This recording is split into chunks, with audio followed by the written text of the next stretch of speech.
ámbito dentro del patrimonio cultural, un aspecto. Y el patrimonio cultural junto con el natural son las dos vertientes que tiene el patrimonio en general, o sea, la identidad de un pueblo.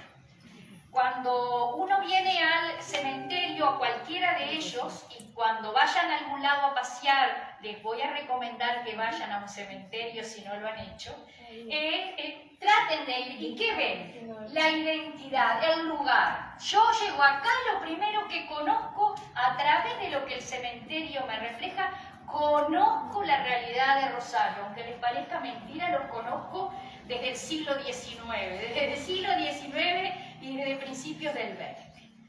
Bien, entonces, teniendo a la mujer, teniendo como mes de mujer y teniendo el patrimonio funerario, he seleccionado 8 sepulturas. ¿Y por qué digo ahora sepulturas y no panteones? Porque a pesar de que vamos a ir al lugar, o sea, al espacio donde popularmente y administrativamente se conoce como la zona de los panteones, allí hay sepulcros, hay nichos, hay panteones también. Entonces, en cada uno de ellos he seleccionado 8 que tienen que ver con mujeres. Van a ver ustedes que algunos tienen que ver con la simbología, porque hay alguna mujer representada o algún símbolo que represente a la mujer, y en otros porque hay mujeres que realmente significan algo. Por lo menos yo lo veo desde la historia y no desde la historia, diríamos, como historiadora local, porque no lo soy regional, yo vivo en Valdense y hace años que trabajo más que nada en Valdense y en Nueva Albesia, pero desde acá yo miro desde la historia y veo una serie de características de mujeres de esta zona de Rosario. Esto es entonces el inicio. Aquí la idea es que cuando salgamos, cuando se vayan con dudas, vayan con, ay, no me di cuenta, ay, podía aportar tal o cual cosa, porque este cementerio es el que ustedes dominan y saben. Yo les puedo dar las inquietudes hoy, ¿verdad? Para que ustedes presenten esto. Así que, si tienen el gusto, ahora sí nos vamos al sol.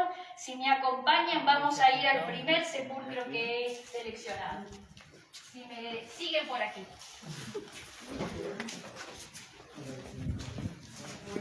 Pueden hablar, pueden hablar.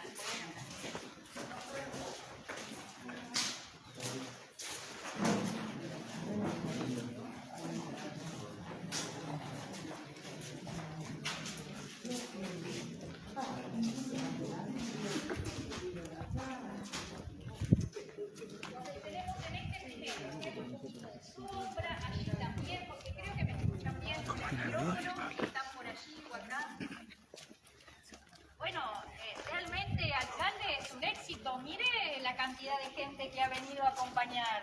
Yo agradezco. El éxito es suyo. No es mío, porque son para ustedes. Para nosotros es un lujo tenerla acá, para toda la comunidad. Bueno, perfecto. Hola. No, gracias. Para mí es de las cosas que más me motivan. Acá hay diferentes personas que me conocen desde hace años y saben de que la historia es mi vida profesional, pero pasa a ser también ahí mi vida personal. Bueno, ¿por qué elegí este sepulcro? Y cuando elijo un sepulcro, yo no miro si esta familia es tal o cual. No miro si esta persona es tal o cual, sino que miro otra cantidad de cosas que me da la lectura en el cementerio. Hay un debe, Tajito, que tenemos que tratar, y Daniel, que tenemos que tratar de organizar bien, que es el tema de la historia de los cementerios en Rosario, ¿sí? Que capaz ustedes con toda seguridad lo dominan, pero me parece que tendríamos que escribirlo tipo relato para que nos quede claro cuáles han sido las etapas, porque es un tema que yo tengo un debe ahí, ¿no? Sé reconocer mis errores y mis debes. Les decía que elegí en primera instancia esta zona, este espacio de los panteones, y esto ya me está reflejando lo que es Rosario. Rosario tiene en la primera parte nichos, panteones, siguen nichos, siguen enterramientos en tierra, por allí está el parvulario, otro gran tema para trabajar, los niños en los cementerios, en donde están ubicados, tiene mucho que ver con la sociedad. Y esta zona de los panteones la he trabajado a partir del lugar in situ, pero también a partir de los materiales que hay, los registros que hay en el municipio. ¿Sí? En este momento tengo fichado, y lo tiene el municipio, y después veremos la forma de subirlo a la web y demás, porque es público, las fichas de 32 panteones ya están encaminados, como todas las fichas es el inicio, pero está encaminado. De todo eso hemos obtenido información de que prácticamente estos panteones se van a instalar a principios, entre fines del siglo XIX y a principios del siglo XX, pero si tenemos que marcar una fecha, 1900, 1915 es el momento en el que se van a construir la mayoría de estos panteones. Pero ya aparecen algunos enterramientos por 1870 y tantos, como ese que tienen ustedes allí detrás, el primero, ¿verdad? Que es el que hoy no nos vamos a dedicar a él, pero diríamos como que es de los iniciales. Entonces elegí este de Serviliana, Carro de Piombo, por varias razones. Lo elegí porque, primero, que es un sepulcro muy sencillo, aparece con el nombre de panteón administrativamente, pero es un sepulcro.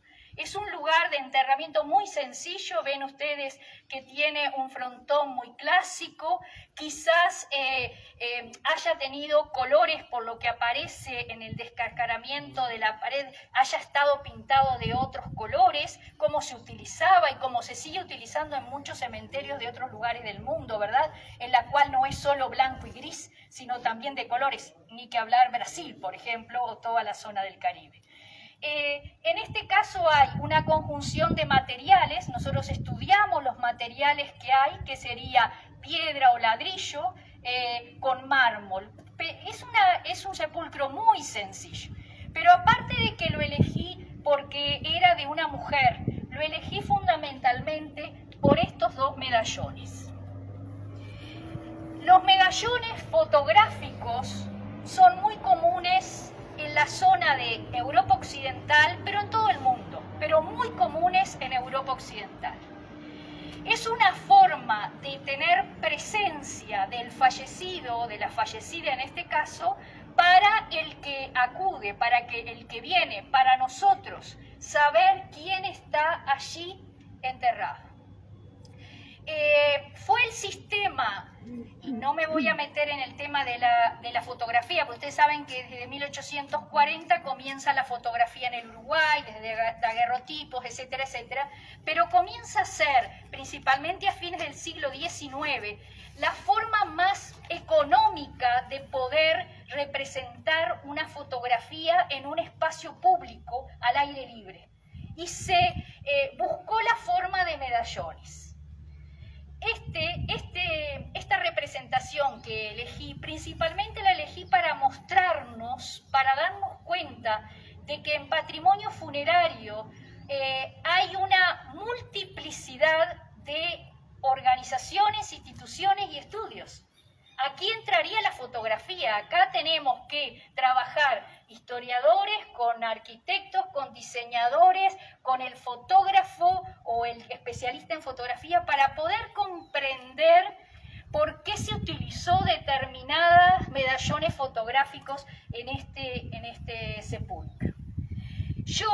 O los historiadores, mejor dicho, lo que miramos son las características, y ustedes ahora están lejos, pero después cuando vayamos caminando se pueden acercar, las características que cada una de estas mujeres tiene. Se le nota hasta el collar, se le representa, o sea, ¿qué datos me da a mí de la historia? Me dice que a fines del siglo XIX, principios del XX, la sociedad de Rosario, la mujer en la sociedad de Rosario, tenía en un determinado grupo socioeconómico, tenía determinada vestimenta, determinado ajuar, determinada billutería, determinados peinados. E incluso, y lo vamos a ver en otros también, principalmente en esculturas, la cara, el rostro, si estaba triste, si está preocupada, si está alegre. Ustedes pueden ver en distintos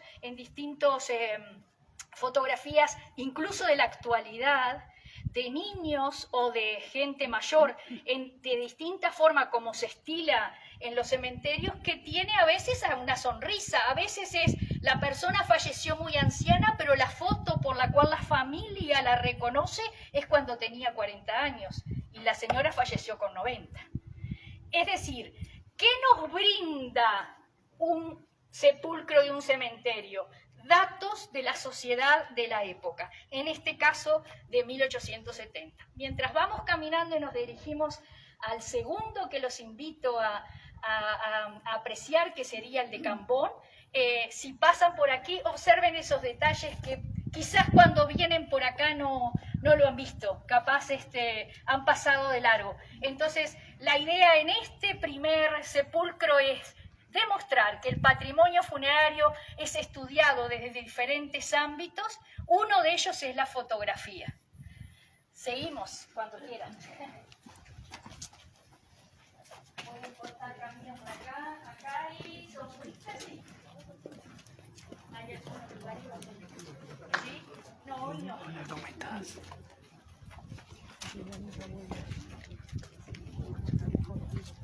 Sí, es Carro. Serviliana Carro de Peombo. Sí, de que es la señora de, ¿no? Sí, por eso. Yo le dije Carlos porque la información, gracias, porque la información, oye, no es inteligente. Señora, háblame muy inteligente. Porque en el dato de los registros del municipio dice Serviliana y lo dice con B corta y ahí estoy viendo que es con B larga. Ahí dice C de Peombo y en el Carlos, pero eso tiene que ver con algo que también vamos a ir hablando. Es la señora D. No pierde su apellido. Me pongo yo al sol. Hola, ¿cómo estamos? Qué gustazo. Para que ustedes puedan estar en la sombra. Muy bien, vamos al segundo elegido. Yo tengo acá el memo porque la memoria a veces puede fallar y falla. Primero les cuento por qué elegí no hay problema. Gracias. Primero les cuento por qué elegí este otro sepulcro. Por su valor artístico, sin duda. Y ahora que están ahí enfrente y tranquilos, mientras yo hablo, ustedes miren, que esa es la idea. Es impresionante. Este es de los que más llama la atención cuando uno entra al cementerio de Rosario, sin duda. Pertenece a José Cambón y Rosa Gago de Cambón. Y hay una serie de elementos para poder analizar. La señora Rosa Gago de Cambón lo compra en 1918, el terreno, la parcela, para hacer este monumento, como dice el epitafio arriba, el recuerdo a mi querido esposo. Y ya comienzan ahí a ver desde la historia los planteos. Si se lo hace al querido esposo, ¿por qué está el busto de ella también al lado del esposo? ¿Los bustos se hicieron a posteriori los dos? ¿Alguien de la sucesión, alguien de la familia los hizo?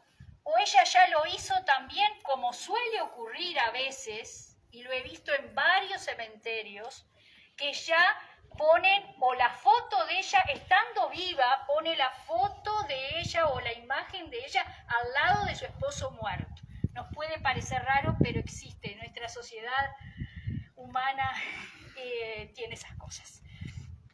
Entonces, ¿qué nos llama la atención, como les decía, de valor artístico? Primero, el uso de el mármol como el principal material para su construcción. Y allí en el costado ustedes pueden apreciar el nombre del marmolista, del constructor, Amaturo. Es un marmolista de Montevideo, muy reconocido en todo el Uruguay, pero que representa que Rosario tenía un nivel socioeconómico muy fuerte a principios del siglo XX, para poder mandar a hacer este monumento. Miren mármol y miren la verja. La verja es de Daniel Talmón, que la realizó en 1926. Es decir, pertenece entonces, voy primero a quiénes los datos históricos de esta familia. El dato histórico fundamental de esta familia lo obtuve de quien es nuestra referencia para todo el siglo XIX, que es Barconolesa. Barconolesa dice que esta familia, y lo voy a leer para que vayamos viendo sus características y poder comprender la monumentalidad, dice, en el paraje conocido por Manantiales, así llamado porque surgió cerca de unos ojos de agua de reducido caudal, estableció el señor Cambón su casa comercial en el año 1877, ocupando un vasto edificio y varios galpones. Tiene la casa un numeroso surtido de artículos de almacén, tienda, ferretería, zapatería y talabartería. O sea, sería el comercio de ramos generales al que nosotros estamos acostumbrados a reconocer. Igualmente la compraventa de cereales y toda clase de frutos del país.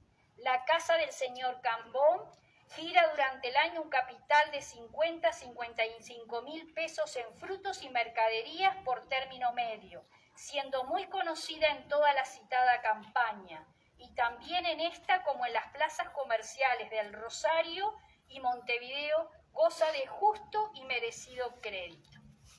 Es decir, es una familia que tiene vinculación con el campo y tiene vinculación con el comercio. Bien.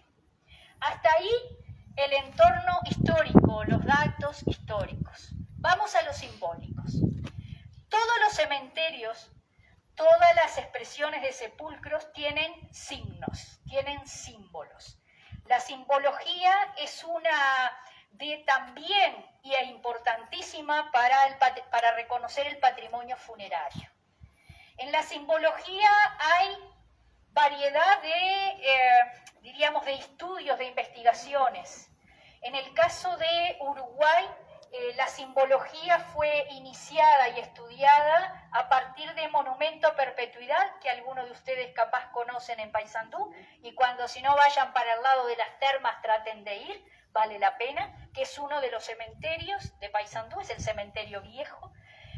Allí se comenzó hace muchos años, ya hace más de 10, casi 15 años comenzó el estudio de la simbología de cementerios, complementada con uno en Montevideo que también les recomiendo, que la semana que viene va a ser un circuito guiado. Si están en Montevideo el sábado se los recomiendo, que es en el Cementerio Británico, al lado del buceo. Vale la pena, el arquitecto Eduardo Montemuño por supuesto es el responsable y vale la pena. La simbología es, diríamos, lo que nos dice, es el lenguaje que nos dice qué es lo que representa. Cuando nosotros vemos un monumento funerario, como cuando vemos un templo, una iglesia, pensamos en que el que lo mandó a hacer es el que designó esa simbología, y a veces no es así. Por eso cuando hago los recorridos de simbología masónica, explico siempre que quizás la persona que está enterrada no es masón, pero el constructor de ese sepulcro, o el constructor, los constructores masones son muy pícaros con la iglesia medieval, ¿no? El obispo le mandaba hacer tal cosa y ellos ponían una representación como decir, también hay una presencia masónica acá. A veces, por eso digo, a veces en las representaciones puede ser porque lo pidió el dueño, el propietario, o a veces porque el constructor lo pidió. Bien. En la simbología nosotros de los cementerios tenemos algunos elementos que son característicos. Y si levantan la vista y ven así, cruces, ¿no? ¿Verdad? Las cruces de diferente tipo, de diferente material y diferente significación. Es un símbolo que aparece en los cementerios con frecuencia. Que hagamos la aclaración, la cruz es un símbolo cristiano, pero es un símbolo que se viene usando por las culturas y las civilizaciones antiguas desde hace tiempo atrás, que el cristianismo lo tomó luego como símbolo propio, pero que pertenece también a otras culturas. Otro símbolo muy característico son los ángeles. Y los ángeles son esos seres, y ahora que estamos en el tema de género y de sexo y demás, que no tienen un sexo definido. Es un ser angelical, no tiene sexo. A veces puede parecer más sexo masculino y a veces más sexo femenino. En general tienen un ropaje, no están desnudos. Todo eso tiene una significación que, bueno, que ahora tampoco no los quiero demorar mucho en detalles, pero que tienen que ver también con qué significa y qué tienen en la mano. Hay algunos que tienen cruces, mírenlo. Hay otros que, por ejemplo, es muy común, que aquí no hay, pero es un ángel con una trompeta. Significa, el ángel es en sí el intermediario entre el hombre y Dios o los dioses. Es el intermediario. Digo dioses porque en el antiguo egipcio también había ángeles. Entonces, y en China. Entonces, es el intermediario. Entonces, con la trompeta significa de que está llamando de que ese ser terrenal se va al más allá. Puede ser representado en el cielo. O puede ser representado con otros símbolos. Acá tenemos con una cruz, con unas guirnaldas. Puede ser que puede ser el arcángel San Miguel, puede ser Uriel, puede ser, tendríamos que además tratar de limpiar allá arriba también para poder ver más detalles, por supuesto. Ese es el otro tema de estos panteones, ¿no? El costo que tiene el mantenimiento de los mismos, ¿no? Puede ser representado, como dije hace un rato, con alas o no. Bien. Otros símbolos muy representativos en los cementerios es la flora y la fauna, los animales y la flora. Y acá yo voy a simplemente señalar 3 porque están representadas en esta sepultura. Aparecen rosas. Las rosas significan lo romántico, significan el amor, pero significa lo que no dura mucho tiempo. La rosa tiene espinas. La rosa lastima, con la rosa hay que tratarla con cuidado. Muy común rosas en esculturas de niños. Los que me acompañaron al cementerio de la Congregación Evangélica, si se acuerdan, la de Hans Niehoff es clarísima, con la rosa además para abajo, la muerte, no con la rosa para arriba. Acá para abajo y para arriba. Después la miran con detalle. Las margaritas, símbolo de la inocencia, símbolo de la pureza, una flor sencilla. Y la amapola, de ahí sale todos aquellos productos alucinógenos, porque la amapola significa el dormir, muy común en todos los cementerios, un símbolo muy común el tener amapolas. Y a veces aparecen también la burucuyá, es decir, también aparece la flor de la pasionaria, ¿no? O burucuyá, que es muy común en toda esta zona nuestra, Paraguay, Argentina, Uruguay, Brasil también. Es decir, entonces, para ir redondeando, urnas funerarias, ya los romanos las tenían también, tipo copones, tipo lugares para dejar las cenizas, que sin duda no es la función que cumple aquí, pero sí representativamente. Y en este caso, si ustedes observan, también los 2 bustos. Los bustos son representaciones escultóricas del cuello para arriba. Una representación escultórica puede ser de pie entero o puede ser también, como en este caso, de cuello para arriba. Y en este caso suponemos, sin duda, que deben de ser los dueños de esta propiedad, representados además con esa mirada adusta, diríamos, para utilizar una palabra antigua, adusta, seria. Miren la mirada de esa señora que mira el más allá. Cuando se pongan de este lado los que están allí en la sombrita, de acá lo ven bien, ella está mirando hacia allá, indiferente. ¿no? Como diciendo, yo estoy en otra, ¿no? Dirían los chiquilines, yo estoy en otra, una mirada que se pierde, ¿no? Se pierde en el más allá.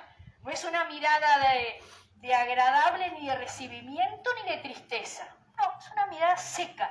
No sé si las definiciones le pueden servir, pero cuando ustedes la miren. Es decir, y también lo interesante de este monumento es toda la parte de diseño. Miren las columnas terminadas en las columnas corintias, terminadas en las hojas de acanto. Este monumento, ¿no? Realmente este monumento, cuando tuve que elegir, digo, bueno, para mí representa un valor artístico tremendo, pero representa la fuerza económica de la sociedad de Rosario a fines del siglo XIX y principios del XX. Ya vamos a hablar de los inmigrantes tajitos porque yo creo que lo tenés ahí para decirlo y me parece bárbaro. Mirá que podés hablar, yo te permito hablar. Por eso elegí esta. Nos vamos a otra, si quieren mírenla tranquila y nos vamos para allá enfrente. Acá sí que no tenemos sombra.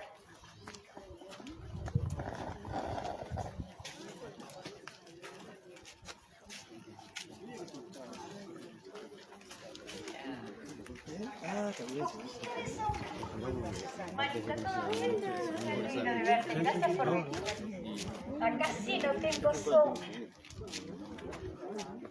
¿Eh? No, yo por ustedes. No, yo no.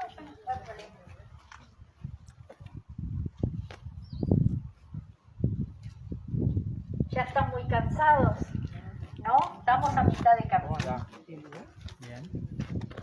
Después podemos conversar tranquilos o como ustedes quieran. Pueden hablar, viste que no hablan, no sé, están todos calladitos. Yo nunca tuve alumnos así que no hablaran, ¿no? En general mis alumnos había que decirle cállense. Bien. Lo que pasa es que nosotros somos de la vieja escuela. Sí, es eso, ¿no? Totalmente. Totalmente. ¿Cómo estás? Qué alegría, ¿cómo estás? Bueno, este es otro de los sepulcros que elegí, ¿no? Aquel por el valor fotográfico, diríamos, por la relación con la fotografía y la imagen. Este por el valor artístico y este también por el valor artístico, pero fundamentalmente y allí lo ven, porque fue hecho por un escultor italiano radicado en Uruguay por la década del 70 del siglo XIX, Azzarini. Amaturo, un marmolista montevideano, tuvo que ver con el de Cambó. En este caso, Azzarini. Hay muchos Azzarini Livi aquí en este cementerio. Con lo cual, cuando vine por primera vez, dije, si tenía la posibilidad una familia rosarina de contratar un escultor italiano, aunque residiera en Montevideo, pero italiano, para hacer su monumento, ¿cómo será su casa? Por ejemplo, ¿no? Porque esta es la casa de los muertos, es la ciudad de los muertos, el dormitorio, de ahí viene la palabra cementerio. Pero entonces, ¿cómo es la ciudad de los vivos? Si para la ciudad de los muertos se hace un monumento con un escultor famoso de esa época, que no debe de haber cobrado muy poco para hacerlo, porque además eran muy prestigiosos en su momento, muy demandados en su momento. A esta sepultura la elegí por las dos razones. Primero, porque es el único busto de mujer, además del de Rosa. Pero es el único busto de mujer y lo sola. Ahí está. Sola. Y además por Azzarini. Miren también que el material fundamentalmente usado es de mármol. Sin duda que tendría cadenas que ya han desaparecido por las razones obvias. Cadenas tendrían para cercar. Las razones del cercado de los monumentos, en el caso, pero porque van a ver en varios, es por costumbre, es porque se estilaba, y en el caso del medio rural es para que los perros no lleguen o los animales no lleguen a los enterramientos en las estancias, por ejemplo. Pero aquí es en el caso de las ciudades es por decoración. Me llamó muchísimo la atención, y acá preciso ayuda, Daniel y Tajito, de quién es esta señora y qué vinculación tiene con Celedonio, que es el dueño, según dan los datos, los registros del municipio, que es el dueño de aquí. ¿Sería la mamá de Celedonio? No sé, tendríamos que buscar información a ver quién es esa señora. ¿No lo sabes ahora? Bueno, nos queda un trabajo. Nos queda un trabajo para hacer. Es Valentina Nogueira. Ella falleció en 1905, por eso es lo que le decía, principalmente estos panteones son de principio del siglo XX. No está en registro quién es ella, o sea que hay que buscar datos de quién es esta señora, qué vinculación tiene con él, diríamos, con el propietario o el que mandó a hacer el monumento, que es Celedonio. Yo cuando hablo así, les digo los nombres, no es por confianzuda, sino que porque me queda más fácil para recordar también los nombres de las personas que tienen que ver con el monumento. Algunos datos de Azarini. Azarini nació en Génova en 1853, falleció en Montevideo en 1924. Era un escultor que hacía todo tipo de obras. Una de ellas, que quizás también la conocen cuando van para el lado de las termas, es en la meseta de Artigas, en el monumento a Artigas, es la cabeza de Artigas, la hizo Azarini. Quiere decir que se dedicaba a esculturas de todo tipo, públicas, privadas, pero también de cementerios. Entonces, este otro sepulcro nos da a los de que trabajamos en patrimonio funerario, pero también a la sociedad, la vinculación, está bravísimo el sol, yo lo sé, nos da a nosotros, a los que trabajamos en historia, nos da la idea de cómo era la sociedad rosarina, en este caso, de fines del siglo XIX. Así que, fotografía, objeto histórico hecho por constructores marmolistas nacionales, objeto histórico hecho por marmolistas y escultores internacionales, en este caso italianos. Si ustedes van a Monumento a Perpetuidad en Paysandú van a encontrar mucha obra también de Azarini. También hay en Mercedes mucha obra de estos autores. O sea, ¿qué nos va dando? Bueno, nos va dando qué posibilidades económicas tenía la sociedad de la época. Bueno, y después lo que hemos estado hablando, guirnaldas de flores. Observen que en general las flores están para abajo, no están relucientes, llenas de vida, sino que están mutias, están en fallecimiento, ¿verdad? No he encontrado, hasta el momento, no he encontrado en los panteones mucha representación de fauna, como si es decir, palomas, águilas, algún tigre, algún león, como hay en representaciones en otros cementerios, ¿no? Porque no hay aquí una representación, un panteón, por ejemplo, de algo militar, que sin duda habría representación de algún león. Porque son símbolos de la fuerza, de la valentía y demás. Y quizás sea porque no hay aquí, no hay ningún batallón aquí residiendo en esta zona, sino que está en Colonia. Quizás sea, no lo sé. Seguimos un poquito más porque voy acá. Si quieren, acá tienen sombrita, aquí tienen sombrita. Y ahí tienen sombrita.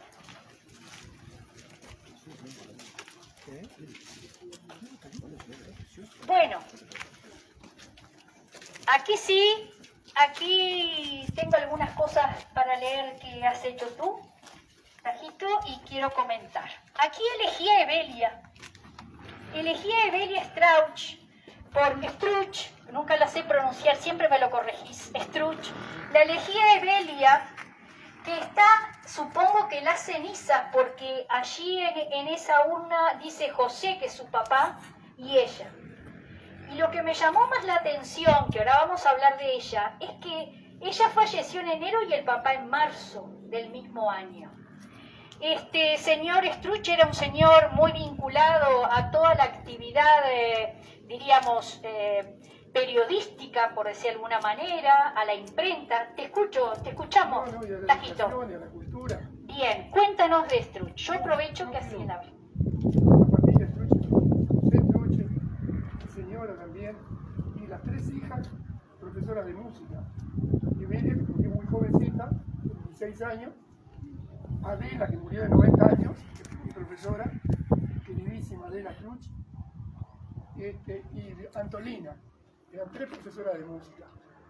Esa casa de los Struch, allí estuvo la Sociedad Española de Socorro Mutuo, fue también sede de la Sociedad Española, y bueno, y hay mucho más para decir. No, y contanos de Evelia, porque yo lo saqué de tu libro, pero estás tú y entonces cuéntalo tú. No, Evelia era muy querida, muy adorada y murió de tuberculosis. Fue una enfermedad que en aquella época era Fatal. ya está todo dicho, ¿no? Bueno, y el padre sufrió muchísimo, seguramente eso lo afectó y provocó la muerte del padre, que murió joven. Murió también, enseguida, Y, la por obra eso en marzo. y ahí hay un trabajo de José Livi, De Belloni. de Belloni, perdón. Belloni era muy amigo de la familia, como fue amigo también de Auchen. Pero ese es otro tema. Estamos hablando de los Struch. Y Bueno, cuéntanos el cortejo fúnebre de Evelia, que lo tengo aquí. Bueno, léelo. ¿Lo leo? Sí, Bien, lo tengo aquí, lo traje por eso. Se titula, y está en el libro de Tajito, Entierro de 5 caballos. La desazón, el dolor y la rebeldía que provoca la muerte de un ser joven y valioso, indirectamente nos aporta una crónica luctuosa sobre un entierro de primera. Evelia Struch, querida joven, excelente pianista y profesora de música, fallece al comenzar el año 1926 y provoca profunda consternación en la comunidad. Sus alumnas caminan apesadumbradas. 12 cordones de cintas blancas penden del coche fúnebre. 12. Los que son llevados por las alumnas de la querida profesora desaparecida. Detrás de estas, numerosas amigas conducen la ofrenda de cariño simbolizada en hermosos ramos de flores naturales y luego los afligidos deudos y un cortejo interminable. Dice Tajito, independiente de la consternación que provoca el hecho y con el más profundo respeto por la desaparición de un ser entrañable, la crónica dirá que fue un sepelio de lujo, un entierro de 5 caballos y de cintas blancas. Me pareció importante seleccionarla a Evelia, porque no solamente me llamó la atención cuando leía el libro de Tajito con respecto a que debe haber sido realmente un cortejo impresionante para la ciudad, sino también por todo lo que significa sí panteón. Aquí lo denominaríamos panteón. Tanto como el francés que tienen ahí al costado y atrás de ustedes, son los dos que más llevan o pueden llevar el nombre de panteón. Una palabra de origen romano, latino, que quiere decir de todos, ¿no? Porque ahí están todos los dioses, que es, por sentido popular decir, es como una casa, ¿verdad? Y realmente lo significa. Después, cuando se retiren un poquito, miren en la parte superior y van a ver también, a pesar de estar deteriorado y bastante deteriorado, se pueden ver las cerámicas, los azulejos, y bueno, y ahí me recuerda un poquito allá en la iglesia, ¿no? También. De alguna manera acá lo seleccioné a ella, a Evelia, por ser una mujer y una mujer joven, pero también por ser, sus restos estar en este panteón de una sociedad, de un grupo de inmigrantes tan fuerte como fueron los otros, el italiano y el francés sin duda, pero tan fuerte en todo este lugar.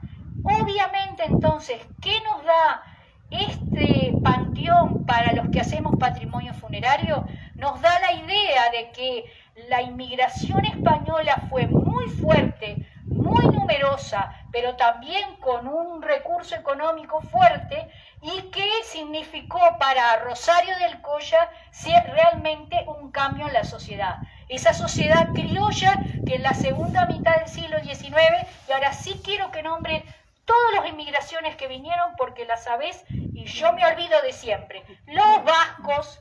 Bueno, en cantidad de números, en la época del 900, que es una época espectacular del pueblo, había 871 italianos, residentes italiano, y formaron la sociedad italiana de socorros mutuos. Los españoles eran 842 socios de la sociedad española. Después había 240 franceses, entre los que se incluirían los aboyanos, ¿verdad? Claro. Bueno, había 111 suizos y después sigue la lista de lo más variada, de distintos lugares de Europa. Sí, ingleses, griegos, húngaros, encontré en el registro. Sirio-libaneses. Claro. El señor Bufa encontró el otro día en un basurero una piecita de una peluquería. Estaba tirada, encontrada en la basura. Que hace pocos días me lo contó Pablo Bufa. Era una peluquería que se llamaba la Siria, y me olvidé ahora el nombre. No, pero no era Siria, solo Siria era. Se ve que era un sirio. Claro. Pero de lo más interesante. Bueno, y como siempre, admiro la memoria, ¿no?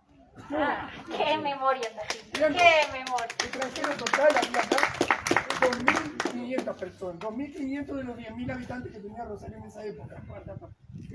La cuarta parte. La misma población que podemos tener ahora. Lo que pasa que eran menos construcciones que en la familia numerosa. 8, 10, 12. Tenemos la abuela Alita Álvarez, en La Cuchilla de los Perros, que es una figura maravillosa, con 24 hijos. Y además eran hijos de ellas y además los que crió. Si hay alguien de La Cuchilla acá, acá está. Bueno, la abuela Alita, hay que hacerle un recuerdo. Porque... frente al parque. Exactamente. Gracias. Así que bueno, esto es la idea siempre, ¿no? De ir compartiendo, de ir conociendo. Nos vamos, caminamos un poquito más y vamos aquí a este micro de Budetti. No, yo recordaba la isla.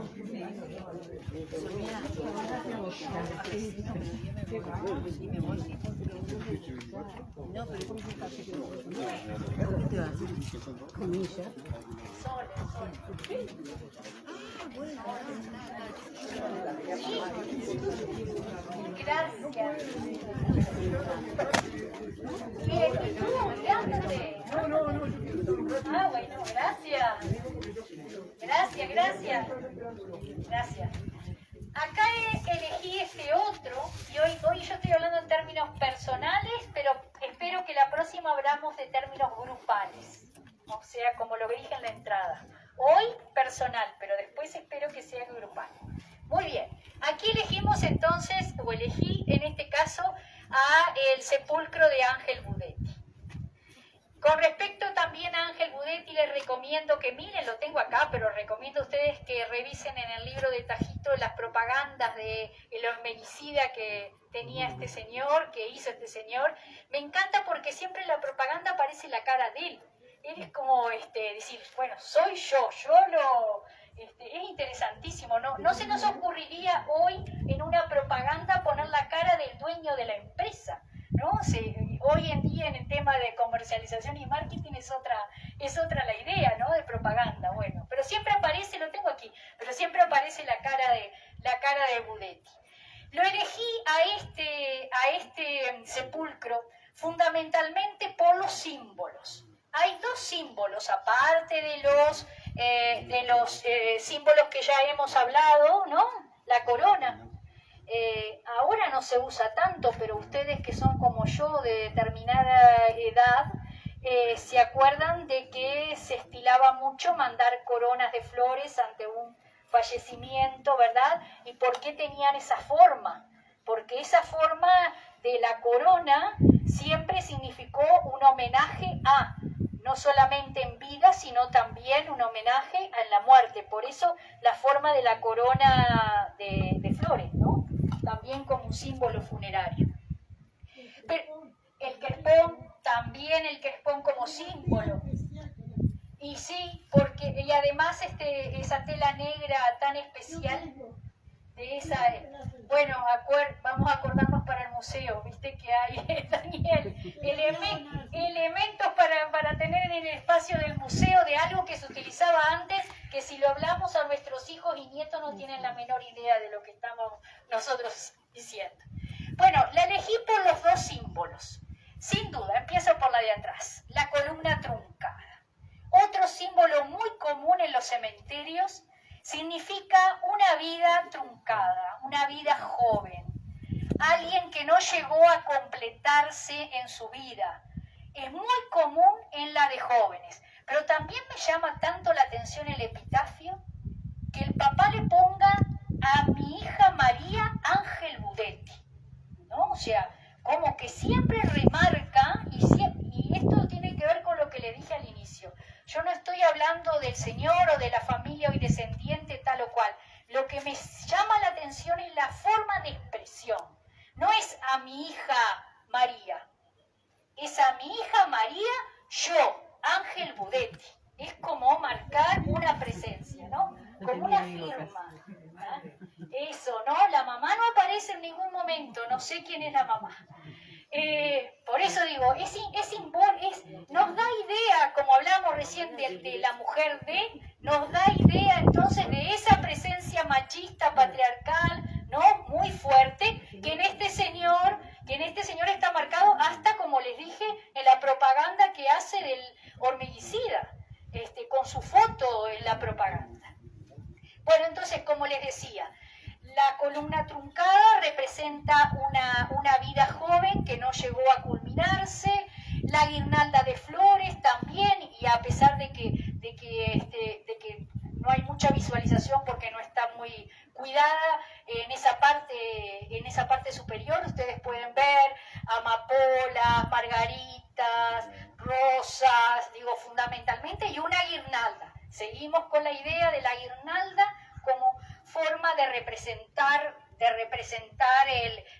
algo que me llame la atención, algo que yo destaco. Y la otra es la imagen. Y si se ponen de acá y miran como yo y le miro los ojos, que después lo hacen, van a ver que esta presencia femenina, que debe estar relacionada con María sin duda, porque yo calculo, no sé si hay fotos antiguas que nos permitan ver qué había acá. Yo supongo que aquí es donde está ella enterrada, porque allí está Ángel, así que ella debe estar enterrada aquí, pero no sé si esta placa se rompió, desapareció, la robaron, puede ser tantas cosas. Pero es una joven, miren, así como hablábamos del busto de Rosa, que miraba en la lejanía, el busto de la señora que está en lo de Odriozola, que mira adustamente, que está con una fuerza, y una señora mayor. Este es un rostro de una muchacha, de una joven, melancólica, quizás un estilo más romántico. También pensemos que principio de siglo era el estilo de pensar la muerte como algo romanticón, ¿no? Para algo Becker y todos los demás literatos de fines del siglo XIX y principios del XX, ¿verdad? O sea, pensar algo así como que la muerte es algo que llegó y me entristece. Para mí es una pieza preciosa de escultura, porque a pesar del paso del tiempo, del sol que recibe permanentemente, está bastante conservada. Observen que todavía mantiene sin problema, por suerte, sus manos, la túnica, sus pies está entero, sus dedos, la túnica que parece que estuviera volando, ¿no? Que realmente es una belleza escultórica realmente, pero no tiene autor, Tajito. Yo me he dado vuelta por este panteón muchas veces, he venido en distintas oportunidades y no encuentro, y tampoco aparece en los registros del municipio, no aparece el autor. Bueno, quedan encargados de averiguar a ver quién es el autor, si tienen. Una familia muy numerosa. Claro. Y entre ellos un famoso jugador de fútbol, uno de los cracks del fútbol rosarino y del fútbol uruguayo, que fue Budetizar, era Budetizar, no quiero equivocar, que jugó en el Santos de Brasil, fue digamos, el héroe de brasilero, un héroe y uno de los 3 grandes arqueros que creo que fueron 4 arqueros famosos, ¿no? Budetti, que triunfó en el Santos. Cuando murió, antes que trabajó el hermano Manuel, después terminó siendo él, se vino a la fábrica a atender la fábrica. Ahí está, yo tengo acá algunos datos. ¿Qué fue? Fabricante calzado, vitivinicultor, la bodega se llamaba Los Pinos. Ahí está, bodeguero y horticultor. Instaló la primera fábrica de venenos en Uruguay, inventando específico agrario y el hormiguicida Budetti. Ahí está, fue músico, tocaba el clarinete, ¿está? Ahí está, e inauguró en 1896 la Confitería Oriental. Donde hoy está la Confitería América. Y su antigua quinta es hoy donde se encuentra el Liceo de Rosario. O sea, una personalidad, y a la cual yo le agrego, y es el tema que a mí me gusta, participó o integró desde 1890 la Logia Luz de Oriente, una de las logias de aquí de la zona del este de Colonia, que es otro y fundamental también entender en este contexto esta presencia masónica que es tan fuerte en esta zona, que será, si el alcalde y el consejo quieren, alguna vez alguna otra recorrida sobre los símbolos masónicos de este monumento que me encantan a mí, que tienen mucho. También tiene que ver. Pero acá es por la hija. Vamos a pensar que es por la hija. Vamos a ver otra. Pero pónganselo allí, miren la carita de ella. Los que están acá, si quieren, aprecien esos ojos tristes que tiene esa escultura mirándola desde allá. Está muy cansado, mi compañero. Ya te necesito. Estoy allá.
Allí en el sepulcro de Gabo, de Campón, es totalmente diferente, ¿verdad? Es una mujer que está en un estado de dolor, de pesar, incluso unida, ¿verdad? Sí, abrazada a esa cruz. Otro elemento que aparece mucho en el cementerio es el manto, el velo. A veces aparece así como acá en una cruz o aparece arriba de una urna. También significa el pasaje de la muerte, de la vida a la muerte. Tiene esa simbología. ¿Ah? Entonces, la elegí a esta otra, la elegí fundamentalmente porque representa, en este caso no es la señora de Francisco Porto, es la representación de la muerte, del dolor de la muerte. Y además porque ese epitafio me mató cuando lo leí. Sí, está bueno. Es fuertísimo, ¿no? Salva el alma para la vida futura. La presente del cuerpo acaba en la sepultura. Está genial. Está genial. Genial. Bueno, ahora sí, nos escuchás, nos contás quién es Francisco Porto. No le voy a contar porque se hace muy largo. Pero sí le va a estar a disposición un trabajo que hizo una Háblales allí, date vuelta porque así va una parienta de él, que hizo la historia de Francisco Porto. Son 10 páginas. Va bien. Entonces la tenemos a disposición. Yo pensaba hacer un librito para abril o mayo, Bueno. chiquito, y incluir ahí esa página. pero esa la voy a tener a disposición y cuando ustedes lo deseen, vamos a sacar copia. Es una vida de película. Son 10 páginas para leer, pero extraordinaria. Y es la tumba de toda mi familia. Por Mi eso, madre, sí, mi hermana, mi tío, todo ese que está ahí, la de Alessandro. Y si hablo de los que están ahí, me emociono. Y está bien, y hay que emocionarse. Está bien. Al malo Porto él estaba casado con la hermana de mi abuela, de mi abuelo. Entonces hay una relación muy linda entre la familia Porto y la familia Henry. Y no sé, yo iba de niño allá a los pagos de don Francisco Porto, que fue después el hijo de Ildefonso, y ahí nació Pirulo. Pirulo no nació, Pirulo lo... María Julia escuchó la historia Sí. que se la hizo la abuela. La madre Sí, se haciendo tiró un pozo Montevideo. y le dejó a Ildefonso Porto que la cuidara. Un mes de vida tenía. Fue muy amigo mío, que fue después propietario de La Fagar. Claro, de ahí surgió la Ahí nació La Fagar. Fagar, Fácil García. Y yo iba en verano a pasar 20 días, un mes allá. Es decir, eso es lo que nos brinda el patrimonio funerario. Esto, ¿verdad? Y vinculada a la capilla de San Luis. De estar ahí saliendo hacia por la ruta 22. Él vivió y murió allí en la capilla de San Luis. Y él quería venir siempre acá. Y fue quien trajo y que le pidió y le dio el dinero para venir al doctor Giovanni Patiño. El doctor Giovanni Patiño, que fue un médico excepcional que tuvo Rosario, en 900. Que vivió en la casa de Mayada, para los viejos que me conocen, en la esquina enfrente del Café del Río. Ahí vivió el doctor Giovanni Patiño, que fue quien fundó el centro artesano. ¿Saben dónde estaba el centro artesano? El centro artesano estaba donde hoy está la casa comercial Waldemar Carvajal, enfrente de la plaza, que después fue el centro democrático, que cambió de nombre. Y después fue el liceo donde yo fui como alumno. Bueno, pero fui por la No, no hay problema. y ahí también tengo un maestro excepcional que tuvo Rosario, ahí era Alessandro de Henry, y el señor de mi tío Enrique. Bueno, el corto acá. Y esa es pero esa es la idea. Patrimonio funerario nos brinda esos datos, esos elementos de la vida cotidiana. No es algo aislado. Cuando uno va de visita a otro lugar, y estoy pensando, nunca fui, capaz alguno de ustedes fue, a Egipto, va primero que nada a ver las pirámides. Porque es lo que más llama la atención. ¿Y qué es una pirámide? Es una tumba. Bien. ¿Qué nos brinda esa tumba? Información de cómo eran los egipcios, ¿no? En la parte interior, por lo menos en la clase, cuando daba clase yo, en esa época, en la parte interior, los dibujos, la forma de enterramiento, las crónicas que hay sobre el tema, nos dicen cómo eran los egipcios. A partir de las pirámides obtenemos información de la sociedad egipcia en la época ptolomeica, de cualquiera de los reyes. Bueno, a partir de los cementerios nosotros tenemos información de las sociedades a la cual responden esos cementerios. Digamos que al chiquito, para recordar ¿Sí? tu heroica Paysandú. Bueno, eso sabés que mi corazón también. Bueno, entonces yo Paysandú lo quiero mucho porque lo conocí de muchas maneras. Pero el primer lugar que yo visité de Paysandú fue el cementerio de Paysandú. Y ahí me enamoré de ese cementerio. Desde el año 50 que pedíamos permiso para abrirlo. Sí, claro. Y te hago una pregunta a ver si tú lo A sabes. ver. Lo más espectacular que he visto en materia de escultura y eso era de la familia Stirling Argoy. Cristina del Gois. Eso es una belleza de esplendorosa, Bien, ¿no? es ¿Quién hermosa. fue el autor? Que yo me olvidé. Y si no lo recordás, No. pero va. No me Es acuerdo. una obra de arte fantástica. No me acuerdo de quién es fantástica. Es al estilo de la de Cambón y Gago, así en altura estoy diciendo. Pero después tiene otras representaciones, está él sentado con la señora atrás, es más monumental, diríamos por lo grande. Pero ese es ese estilo de allí. Cuando hacíamos las excursiones a Paysandú, siempre todo un día entero, una de las visitas era ese. Era ahí, y está la de Mongrel, yo se les recomendé que traten de ir para ir a ver. Conocido. Me quedan dos, me siguen un poquito más, 2 sepulcros que seleccioné. Así que les debo ese material.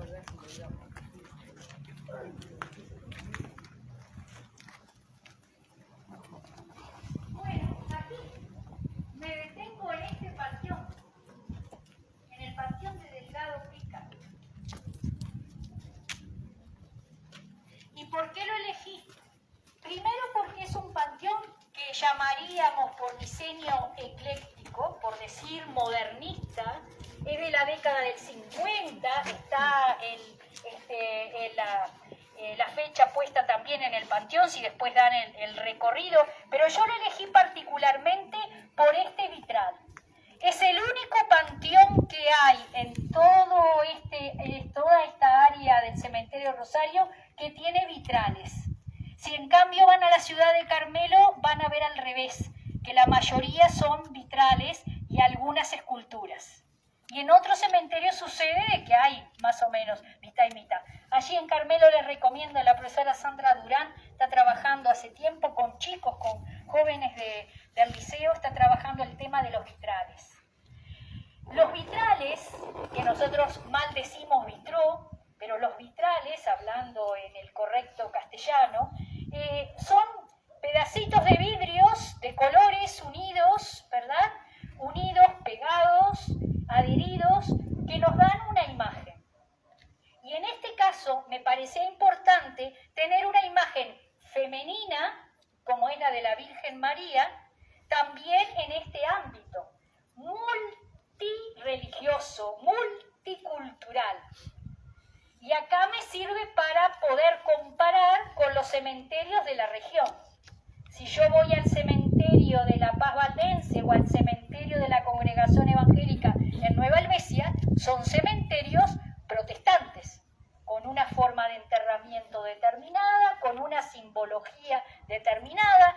No voy a ver la cantidad de esculturas y de bustos que veo aquí. ¿Por qué? Porque lo que domina en esos cementerios es la religión protestante, con otras características. Por eso digo, cuando hagamos el recorrido allá, los que no fueron, no Leticia por supuesto y tú, que ya muchas veces me han escuchado y hemos conversado del tema, pero digo, los que no han ido, bueno, verán de que hay otras características. Y esto que nos demuestra que este cementerio, como también el cementerio de uso de Nueva Helvecia, que algunos llaman nuevo para diferenciarlo del otro, en este cementerio hay una multiculturalidad que no solamente va en la variedad de los grupos inmigratorios, sino también por la presencia masónica, que en ese momento, en siglo XIX, estaba en oposición con la Iglesia Católica, o por lo menos, en las autoridades, no en la común, porque en lo común de la gente practicaba religión y acudía a la institución masónica también. Pero aquí lo elegí por esto, por este vitral. Si ustedes van del otro lado, van a ver un vitral de San José.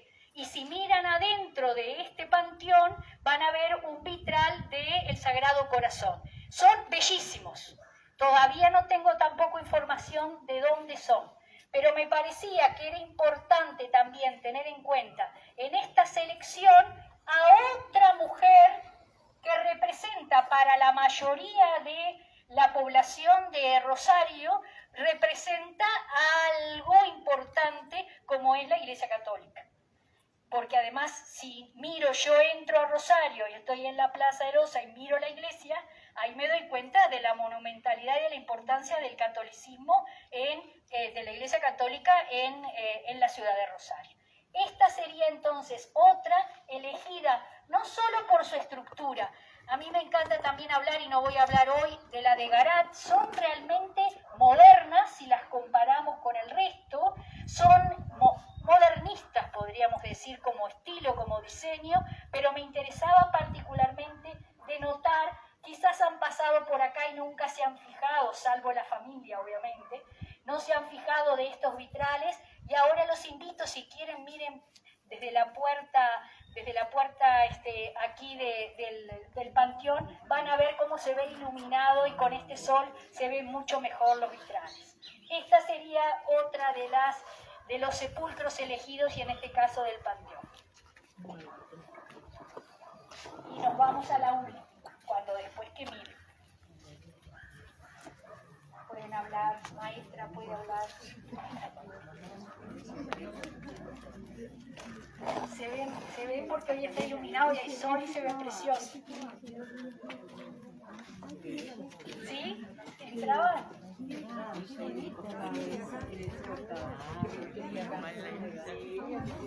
Viste que se ve precioso. Para mí tiene unos colores preciosos. Sí.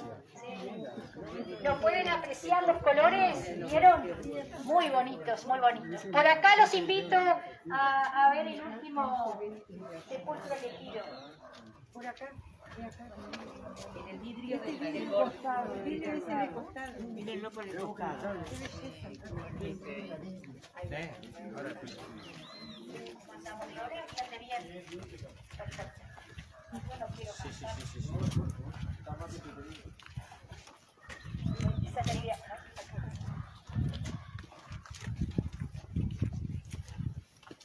Aquí, aquí.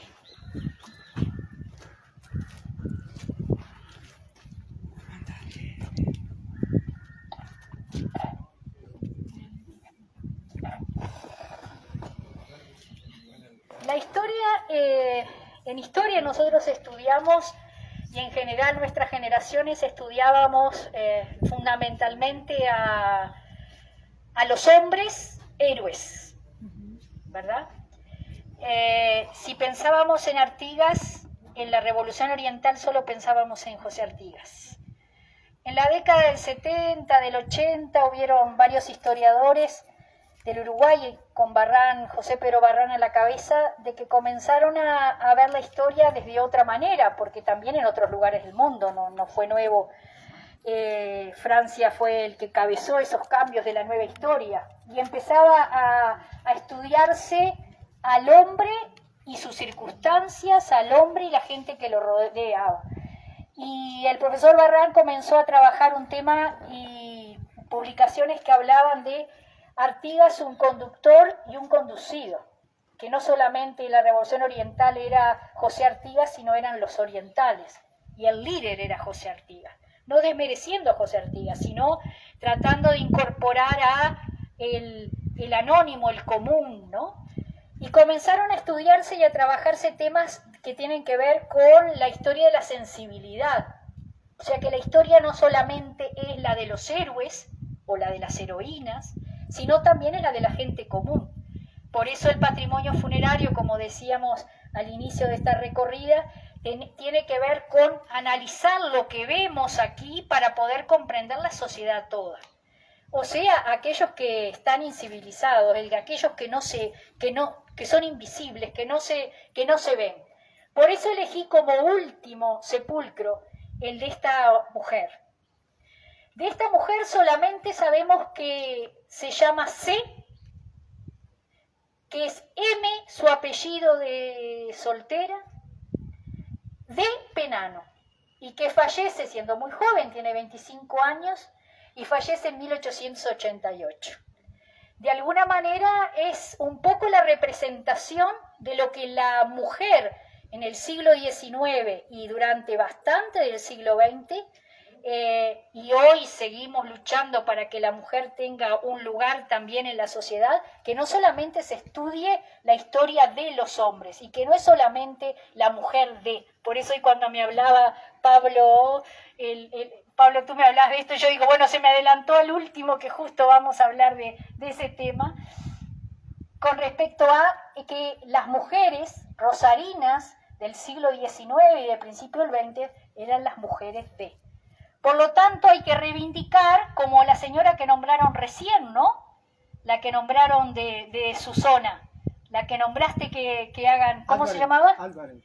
Ahí está. Lita. O sea, reivindicar a la mujer como tal porque tiene un lugar. Y de acá no estoy inventando, en el registro, y Marita acá está de testigo conmigo, que yo he revisado el registro, no aparece ni el nombre. Quiero saber, llamaba Carolina, Celia, Constanz, no sé. Es C.M. de Penano. Lo más probable que sea Clotilde. ¿No tenga que pensar que el apellido es de Penano? No.